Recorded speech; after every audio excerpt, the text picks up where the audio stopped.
and what's and whys and wherefores. Here you'll find your what-nots and therefores. So come on along, let's find out what's going on. Where's and when's and who's and what's it's. No matter what your taste, you can trust it's the place where you can find all your new Disney news.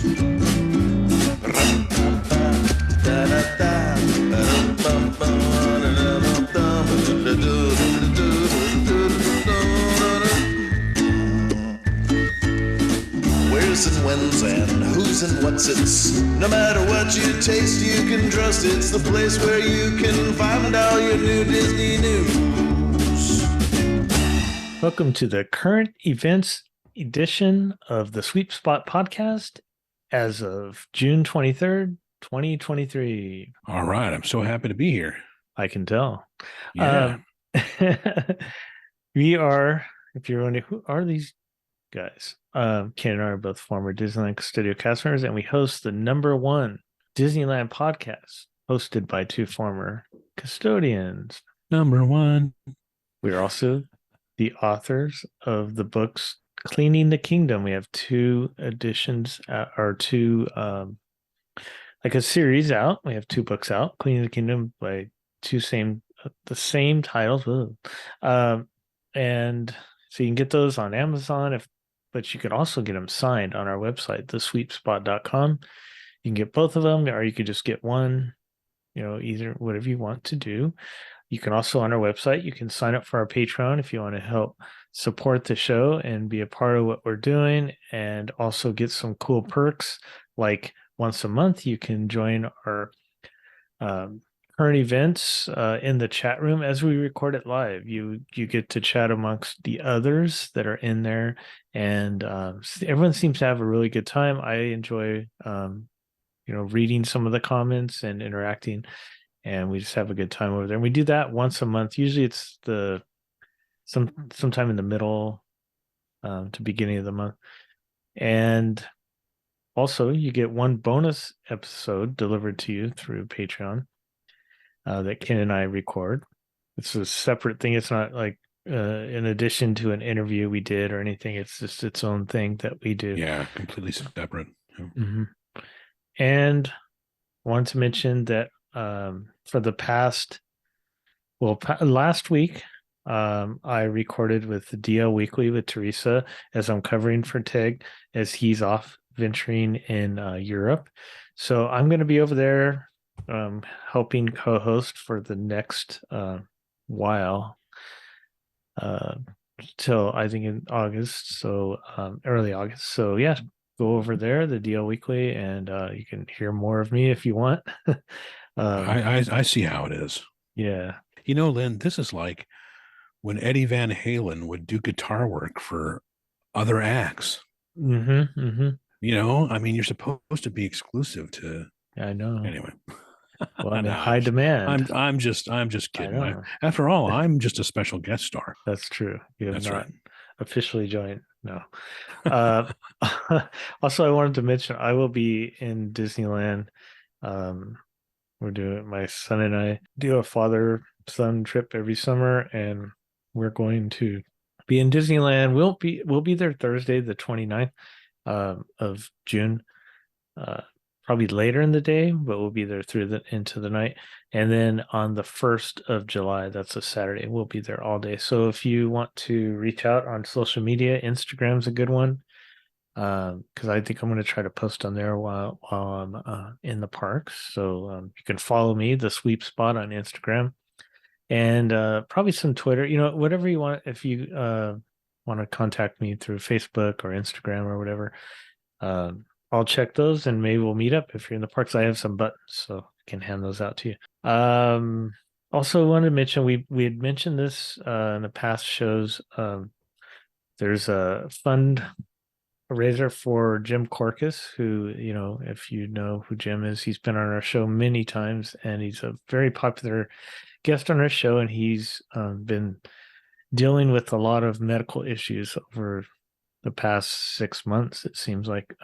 So yeah, he needs your help. Obviously he's been out of work and medical bills are piling up, and So he has a GoFundMe, and you can go check in our show notes and on our social media. If you follow us in any of those, we've been posting on that too.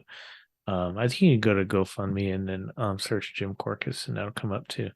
But yeah, you can help Jim out another way by buying his books. I know he'd really appreciate that too. All right, we have the current events coming up next, and let's get right into it. Looking to book a vacation to Disneyland Resort, Walt Disney World Resort, Disney Cruise Line, Disney Alani, Disneyland Paris, Adventures by Disney, Universal Studios Hollywood, Universal Studios Orlando, then I can do that for you. If you contact me and we can talk about all the different options and dates, and we can kind of even make recommendations on which days might be the best for you to go. And also as a complimentary, when you book with us, we will book your dining for you if you'd like, special events. And we also, when we book a vacation for you, we just don't say have a good time after we book it for you.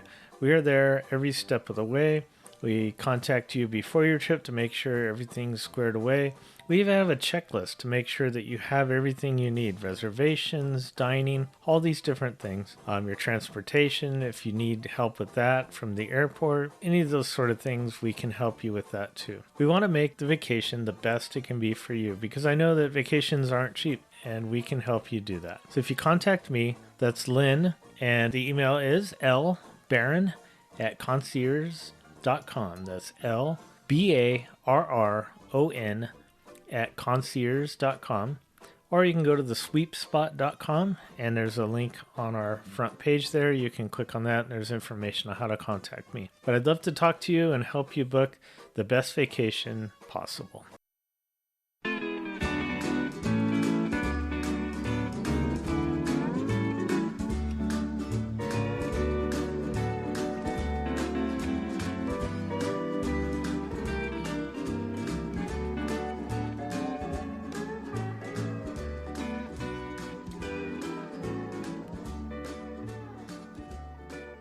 Now we're going to have the current events. Ken, do you have anything for us?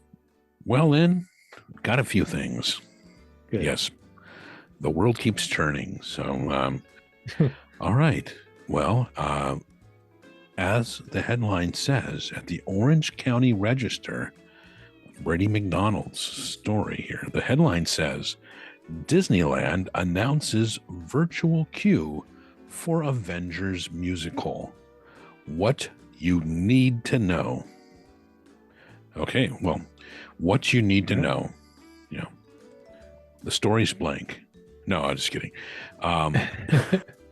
Okay, what would be good to know if you choose to see it? Okay, so as it says here, Rogers the Musical will take over DCA's Hyperion Theater on June 30th for a limited time engagement set to run through August 31st. The 30-minute one-act live theater production will be performed several times daily, Tuesdays through Saturdays, on most weeks during the run. Complimentary spots in the Rogers the Musical virtual queue will be distributed via the Disneyland app on show days at 10:30 a.m. for the first two performances and 2 p.m. for the remaining shows. So 10:30 a.m., you don't have to, try to get it at 7 in the morning or any of that stuff. Yeah. If you're lucky enough to snag a seat, you'll get notified via your smartphone to join the physical queue 30 to 45 minutes before showtime. You don't need to join the virtual queue to see Rogers the Musical, but Disneyland highly recommends it. Stop by the Hyperion Theater main entrance to check on walk-up availability if you forget to join the virtual queue or it sells out quickly. Or I'll add, if you don't have a cell phone because you're Amish. There you go. Or smartphone, I should say. It's not just a cell phone, smartphone. So, well, first, I think it's great they finally have a show back in that theater. It's a really nice theater. It's prime real estate just sitting there, As far as the virtual queue, that makes sense. I'm curious to see, how well that goes, as far as But I will say I will be there Saturday, and I'm going to try to get a virtual queue for that, or get on there. Virtual queue for that. It's funny. It says here, but you don't need to join. I'm thinking that the virtual queue will be seats that are down because they have the balconies there. Will be the closer seats, and then the leftover seats would be the standby, I guess you could call it. Yeah, it'll be interesting to see the demand. Yeah, I'm curious. I'm gonna go. Luke's never seen a show there before, so yeah, it'll be neat to go back in there, and I'm gonna go so I can report back to you all. Yeah, so if you're in the parks that day, somehow look for me, find me. If you can get past Lynn's bodyguards, say hello. Yeah, I will have buttons if you are around Saturday, so hit me up on social media, and I will try to meet up with you. All right. That'll be a week from when this is being released, right? Right. Yeah. Well, it comes out opening day is on Friday the 30th, so I'll be there on the 1st of July. Yeah. There you go. The 1st of July. Okay. The official Disney Parks blog did have 4 things to know about Rogers the Musical coming to DCA. And that was written by Double G, Gabriel Gibaldi, of the public relations director. Most of the stories at the Disney Parks blog are written by somebody from the public relations team or something like that. But as it says, number 1 is a timeless story of a timeless hero. Rogers the Musical has something for everyone. And the second thing to know is joining the complimentary virtual queue on the Disneyland app is highly recommended. Number 3, you can fuel up with limited time food and beverage fit for a super soldier. So they go into what the food and drink offerings will be. They're going to have a Rogers the Musical popcorn bucket that comes with red, white, and blue kettle corn at the time of purchase. So kettle corn's slightly less evil than regular popcorn, but yeah. And number 4, they have commemorative offerings and merch. Salute the show. Ooh. So you got to get that commemorative stuff. And of course, the great thing about the official Disney Parks blog is that they have all the legalese at the end of their stories. By the way, as always, these stories will be linked at our official website, thesweepspot.com. These are going to be the current events show notes. As our friend Russell gets them on there. MiceChat.com does have their updated Rogers the Musical coming to DCA on June 30th. Dusty Sage has that. So if you want to get all the details from MiceChat, you can do that. Yeah. So something else happening at DCA is San Francisco. So Brady McDonald again in the Orange County Register has Disneyland to begin rolling opening of San Francisco Square in July. And as he says, the twin towers of San Francisco's Shinto shrine-inspired Golden Gate Bridge will be installed starting next week as Disneyland continues the transformation of the Pacific Wharf dining area into a tribute to the Big Hero 6 film. The bridge spanning the waterway bordering the outdoor dining area at DCA will close on Monday, June 26th to add the distinctive Toral Gate Bridge towers depicted in the 2014 Disney animated film. The bridge is expected to reopen in the next few weeks after the work is completed. Work is expected to continue through mid-August on the overall transformation of Pacific Wharf into San Francisco Square. So the movie came out in 2014. I mean, it's been 10 years. Yeah. I mean, I guess they weren't in a hurry to do these things, I guess.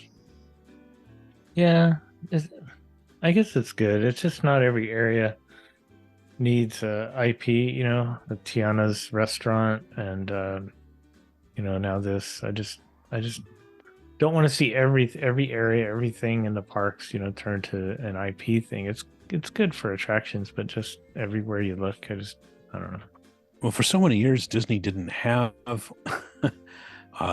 hit movies. There was a time like in the 1980s and 1970s that Disney really didn't have the hit movies that would make people want to, let's check that out, inside the park. And so now that they do, they want to make use of them. But as it says here, visitors will be able to pose for photos in DCA's San Francisco with Hiro, Hamada, and Baymax, the adolescent hero from the film and his inflatable healthcare robot sidekick. A new San Francisco Makers Market retail shop will be decorated with decommissioned battle bots from the film, along with a megabot in the rafters. The transformation will require Walt Disney Imagineering to turn the Monterey Bay themed land into an architectural cross between the San Francisco Bay and Tokyo Bay areas. DCA's Pacific Wharf area is themed as tribute to the Monterey fishing port on the California Central Coast. The Big Hero 6 city of San Francisco is a mashup of San Francisco and Tokyo, featuring distinctive Japanese and American architecture. So now you know. Laughing Place does have some photos of the wharf transformation, and they also have new concept art and details for it. So if you want to click through to see that, you can. Why don't we jump over to the Disneyland side? Okay. All right, here we go. Indiana Jones to appear in Adventureland at Disneyland for a limited time beginning June 30th. Cool. And Luke Manning is reporting that at Laughing Place. And as it says, for a limited time this summer, beginning Friday, June 30th, guests will be able to spot Indiana Jones roaming around Adventureland at Disneyland. So here's the thing. Hold on to your seats, people. We've got all the details about this. And all the details are the ones we just gave you. That's right. Indiana Jones will be appearing for limited time. No other details have been released, but Disney did release a short video teasing Indy's debut. The last time Indiana Jones regularly appeared in Adventureland was way back in 2008 for the Summer of Hidden Mysteries. This event, promoting the release of Indiana Jones and the Kingdom of the Crystal Skull, featured a stage show and random street performances. Yeah. Are you going to go Indiana Jones will be there. Are you going to see the new movie? I guess I'll see it eventually. I noticed that. See, I don't care about. I don't care about having things spoiled, and they've been doing a really good job of keeping the information off of the usual spots. Because I kind of just wanted to just like read about the plot ahead of time, and right, they've been doing a good job of squelching the information. So I don't know. Yeah. I don't need to be, shocked or surprised or anything. I don't need any of that. All right.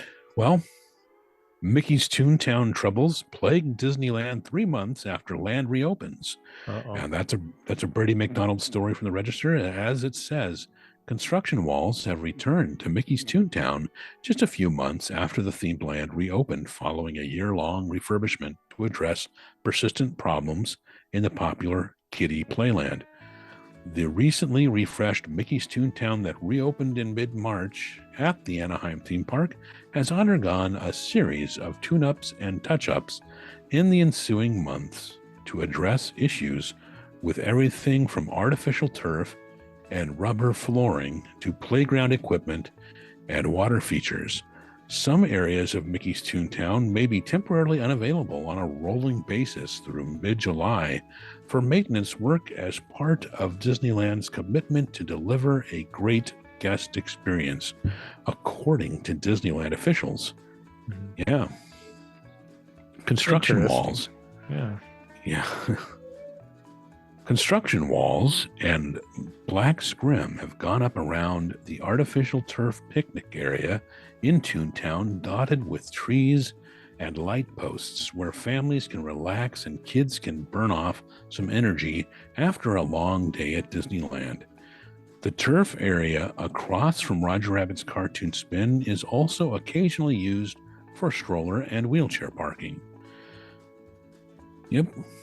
The popcorn cart next to Mickey's house is behind construction walls. Yay! Yay, the popcorn cart is inaccessible. With an expected return date of June 30th. Oh, darn it. Yes. Anyway, Donald Duck's water play area has yet to open. The water feature on the Chippendales Gadget Go Coaster, the guy that's been renamed the Chippendales Gadget Coaster, not Gadget Go Coaster, where a larger than life chip is supposed to shoot water through a giant straw over the coaster track into a cup held by Dale, isn't working yet either. You know, you can put a man on the moon, you can do mission to the moon, but you can't have a simple water effect. Springy teeter-totters and a colorful birdhouse have been removed from Goofy's play yard.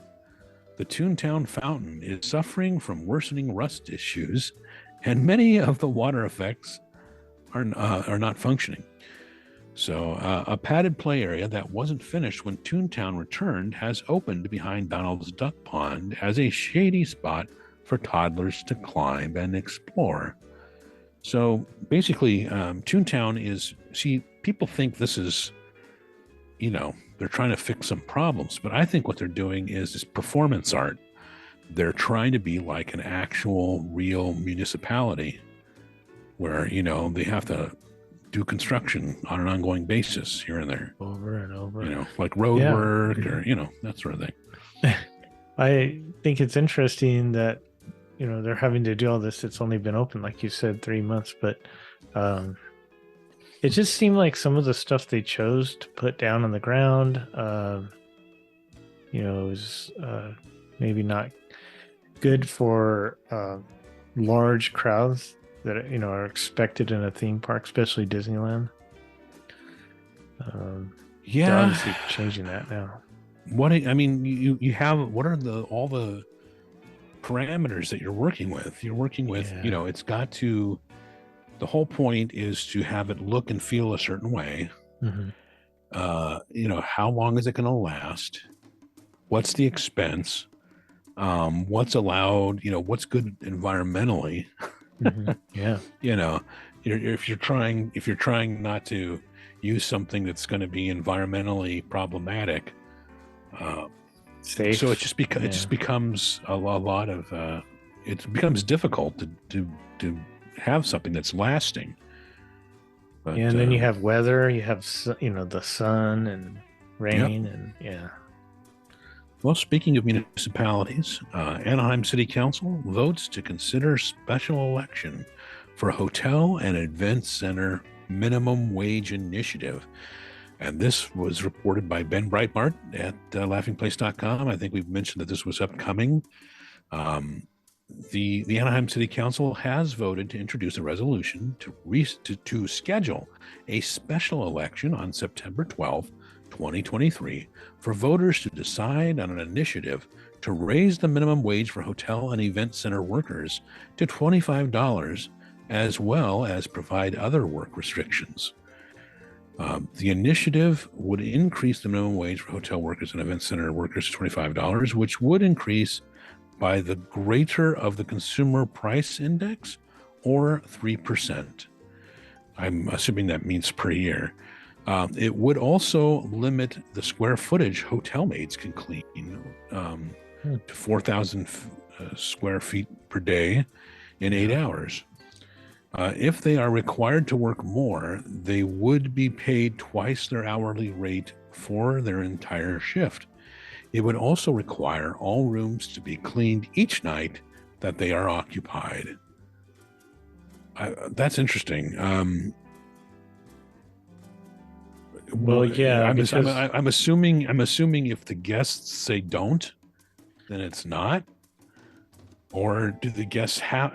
Let's say you're staying there for 3 nights, and you're like, you don't need to come in and clean every day. I just, you can come and clean after we're done with the room.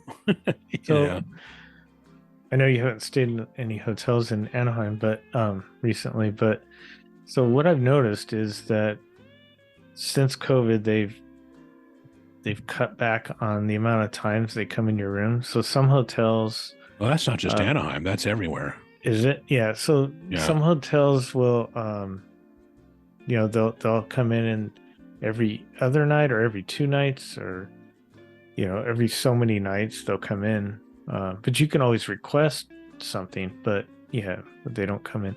I'm okay with that usually, as long as I have enough towels. I just leave me some bags. I'll throw the trash in the hallway, and I'm okay with that. Yeah. So, yeah. I don't need my bed made every night and all that.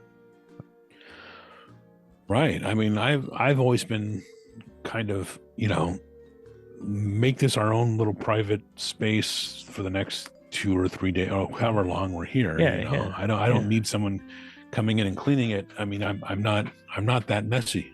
Yeah. No one comes and cleans my house, in my area, every day. I understand some people specifically like that. I mean, that's one of the reasons they do like traveling, is that someone comes in and cleans their where they're sleeping every day. But we'll see how this works out. I imagine I'm going to get some door knocks from from union reps that are saying vote for this initiative. The county council will have another vote on scheduling the special election at their June 27th 2023 meeting. Disney has not publicly expressed any opinion on the initiative or the scheduling of the election. So, separately, the city council voted on a measure to improve hotel worker safety, including requiring employers to provide employees with body armor. No, not body armor, but panic buttons. This is, we'll let you know what happens if it gets on the ballot, if it gets approved, and if that changes anything for our listeners, in their travels to Anaheim. Something I think you're probably going to touch upon, but I'm going to bring it up because it was covered in a story. Again, Bertie McDonald, Disneyland closing classic Fantasyland rides twice this summer. So this story came out back on June 15th, and what it said was, Mr. Toad's Wild Ride and Alice in Wonderland will emerge from brief renovations this week, only to head back behind construction walls in July for additional work. Mr. Toad's Wild Ride and Alice in Wonderland are scheduled to return Friday, June 16th, so that's past tense now, from standard refurbishments that lasted less than 2 weeks. So it's like, well, you might say, why are they going to take them back down if they just had them down? And as the story explains, Disneyland occasionally staggers refurbishment projects to keep attractions available to visitors for longer periods. Without staggering the refurbishment projects, Peter Pan's Flight, Mr. Toad's Wild Ride, and Alice in Wonderland would have all been down at the same time for 4 weeks straight. And so obviously you don't want that. It makes me think they really need, what they need? They need a cluster of a few more dark rides somewhere. I don't know if I know they've probably got plans for it, but you put it over north of the Matterhorn, between the Matterhorn and It's a Small World. I don't know if you could fit a couple of more dark rides over there or something like that. Tomorrowland, maybe. Because then you can, then it's not like such a big problem if you have the the existing ones right there behind the castle. If you need to do work on that, because that's you can't. I mean, that's a big thing. That's a really big thing, is especially for families with little kids, is going to see at least some of those recognizable thing. Yeah. Now, the Register did report, Bertie McDonald again, that Disneyland crowds returned to 90% of 2019 levels, report says. Attendance at Disneyland, Universal Studios Hollywood, and other Southern California theme parks has not quite reached pre-pandemic levels, despite crowds and lines that might make visitors think otherwise. SoCal theme park attendance in 2022 nearly bounced back to pre-pandemic 2019 crowd levels, according to a new report from the Themed Entertainment Association and AECOM.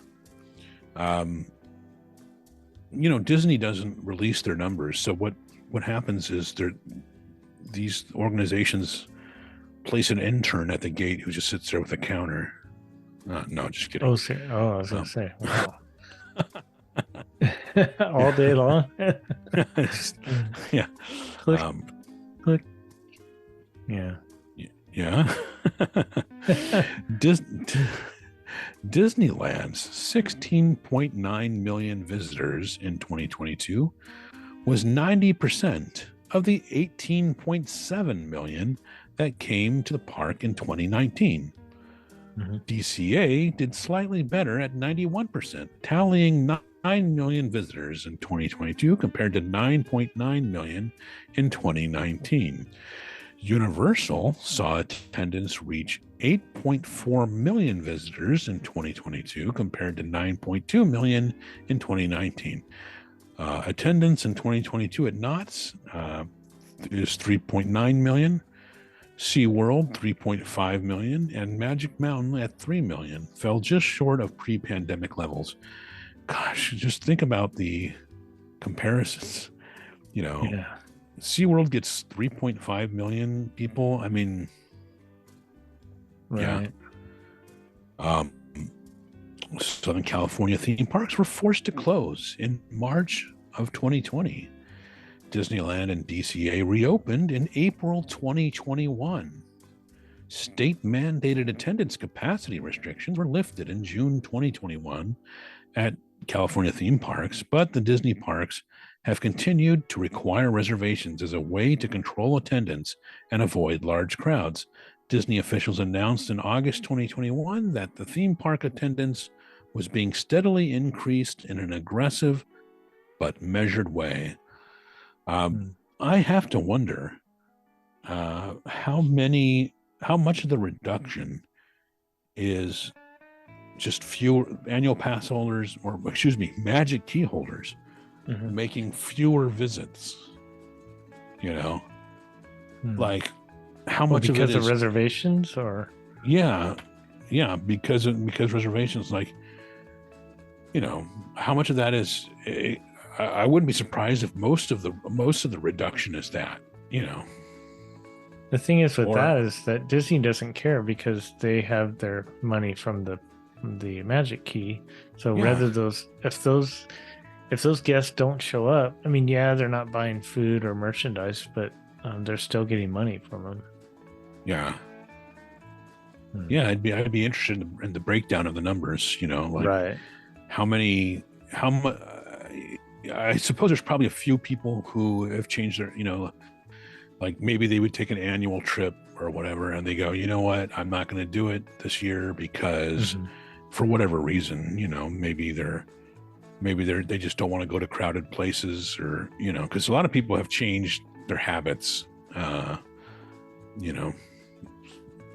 right. I don't know. Disney, I'm sure, has the numbers internally, but we're not going to see them. Yeah. I mean, there's a reason they had this deal going on this summer, though. True. It's not because they're bringing in the crowds more than they expected. Right. They wouldn't be they wouldn't be offering these deals if they were already getting more people than they could handle. Right. And the register also had Disneyland doubles the amount. Now, this headline's interesting. It says Disneyland doubles the amount of cheap tickets available in late summer. Dash when you should go. Cheap. I mean, I would say slightly less expensive tickets. I mean, but as a story says, Disneyland has nearly twice as many $104 days in August and September. That's 23 and 2023, as the Anaheim theme park did last year at the same time. They had 12 in 2022. When are the lowest prices available in late summer? Well, the cheap tickets all fall on weekdays between Monday and Thursday. There are 8 $104 dates in August, and half of September has $104 days. So the story in the register also, kind of correlates to how does that fit in with Oogie Boogie Bash, and Yeah, that's not even really summer though. I mean, school goes back about that time, and geographically or meteorology or whatever. It's easy for me to say. Yeah, the seasons. Summer runs through like September 21st or whatever. Right. But I know what you're saying. Socially, Labor Day is considered the official end of summer, even though most schools are back in session. Already. What do you think about that? They're offering these less expensive tickets. They're offering the Southern California deal. Yeah. As always, MiceChat.com has Disneyland updates, chock full of pictures, and they update you on what's happening. There was one from Andy Castro on June 20th called Disneyland Update: Toot Toot, Groot, Splish and Splash. So, as it says, Southern California just can't shake the June gloom, but Disneyland is heading into summer with major projects underway, new offerings on their way soon, and big refurbishments in progress.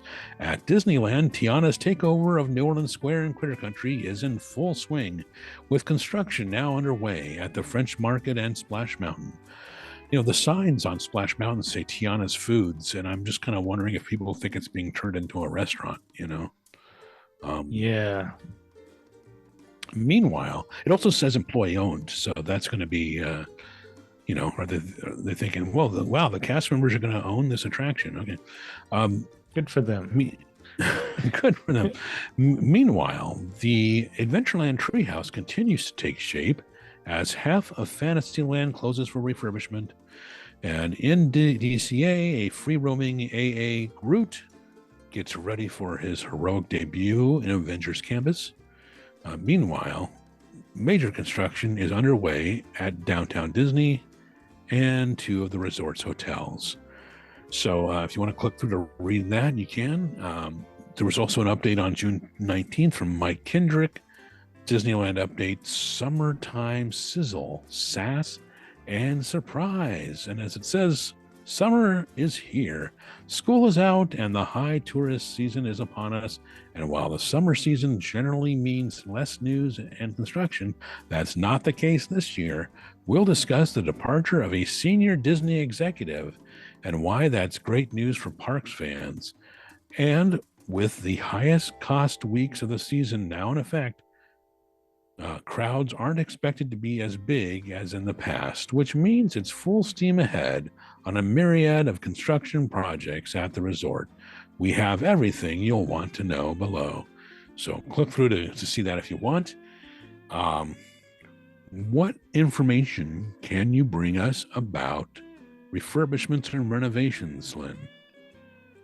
There's quite a bit, as you had mentioned in a story earlier. Let's start off. So Peter Pan's flight will be back June 30th, and Dumbo will be down for one day, June 26th. Alice in Wonderland will be down July 5th to the July 21st.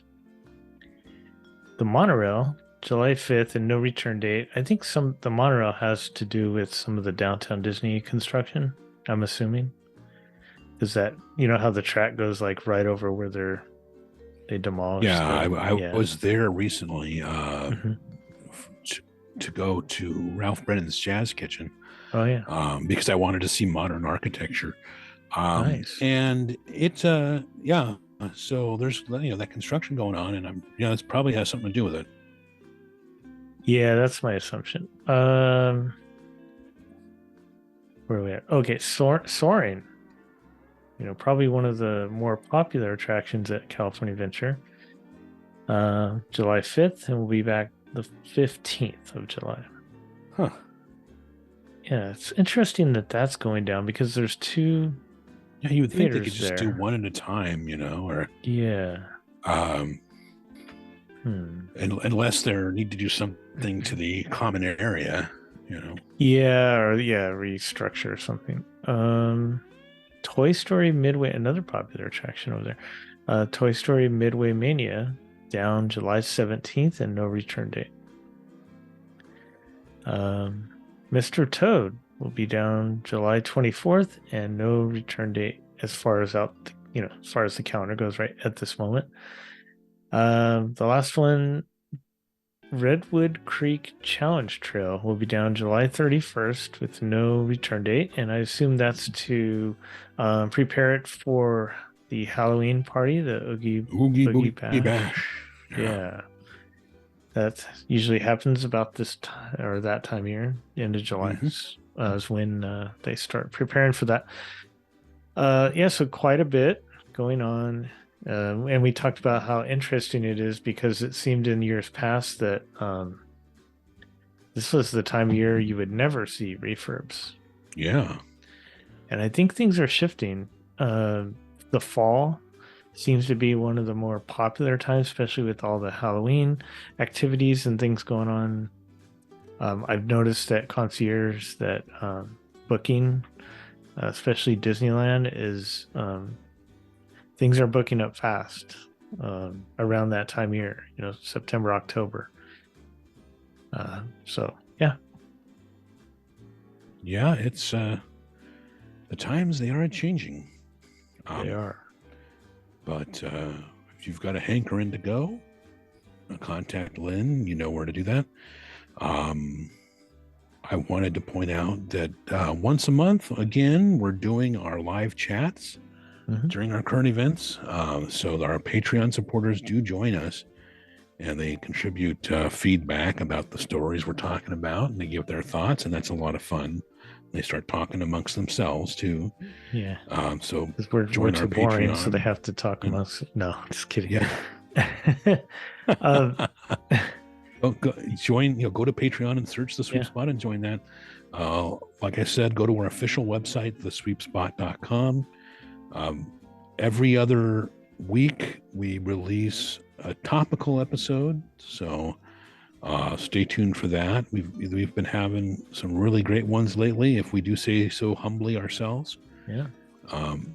Just spread the word, let people know we're here, how to listen to the Sweep Spot so that they can have fun too and keep informed on what's happening at the resort and going into the history on our topical episodes. So thank you very much. Be sure to leave a comment reviewing our podcast, especially at Apple Podcasts. If you can do that, let people know. When you do that, you make it easier for people to find the podcast. It's one of the best ways you can support us. That's right.